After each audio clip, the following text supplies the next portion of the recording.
ಉತ್ತರ ಕೇರಳದ ಪ್ರಖ್ಯಾತವಾದ ಮುಹಿಮ್ಮತ್ ಸಂಸ್ಥೆಯ ಮೀಮ್ ಕಾರ್ಯಕ್ರಮದ ಕೊನೆಯ ಹಂತದಲ್ಲಿದ್ದೇವೆ.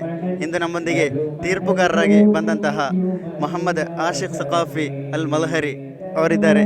ತಮ್ಮ ಅಭಿಪ್ರಾಯಗಳು. ಈ ಮೀಮ್ನ ಕುರಿತು ಹೇಳೋದಕ್ಕಿಂತ ಮುಂಚೆ ಈ ಮೀಮನ್ನೇ ಹುಟ್ಟು ಹಾಕಿದಂತಹ ಮುಹಿಮ್ಮತ್ ಸಂಸ್ಥೆಯ ಶಿಲ್ಪಿ ಸೈಯದ್ ತ್ವಾಹಿರ್ ಲಹದಲ್ ತಂಗಳ್ರವರ ಕುರಿತು ಒಂದು ಮಾತು ಹೇಳಲಿಕ್ಕಿದೆ. ಕೇರಳದಲ್ಲಿ ಉಲಮಾ ಸಂಘಟನೆ ಇತ್ತು, ಆದರೆ ಕರ್ನಾಟಕದಲ್ಲಿ ಉಲಮಾ ಸಂಘಟನೆ ಇರಲಿಲ್ಲ. ಅದರ ಹುಟ್ಟಿಗೆ ಪ್ರಚೋದನೆ ಆದದೇ ನಮ್ಮ ತಂಗಳ್ರವರು. ಪ್ರಪಂಚದಲ್ಲಿ ಯುರೋಪಿಯನ್ನರು ಶಾಸ್ತ್ರವೆಂಬ ಸಾಗರವನ್ನು ಹುಡುಕೋದಕ್ಕಿಂತ ಮುಂಚೆನೇ ಶಾಸ್ತ್ರವೆಂಬ ಸಾಗರದಲ್ಲಿ ಈಜ್ತಾ ಇದ್ದದ್ದು ಮುಸ್ಲಿಂ ವಿಜ್ಞಾನಿಗಳಾಗಿದ್ದರು. ಅದರ ಪ್ರತ್ಯಕ್ಷ ಸಾಕ್ಷಿ ಈ ಕಾಣ್ತಾ ಇರುವಂತಹ ಅಲ್ ಕಾನೂನ್ ಫಿ ತಿಬ್ ಎಂಬ ಸುಂದರವಾದ ಗ್ರಂಥ. ಇದನ್ನು ಬರೆದವರು ಅಲಿ ಇಬ್ನ್ ಸೀನಾ. ಬಟ್ ಪ್ರಪಂಚ ಅವರನ್ನು ಕರೀತಾ ಇರೋದು ಅವಿಸೆನ್ನ ಎಂಬುದಾಗಿದೆ.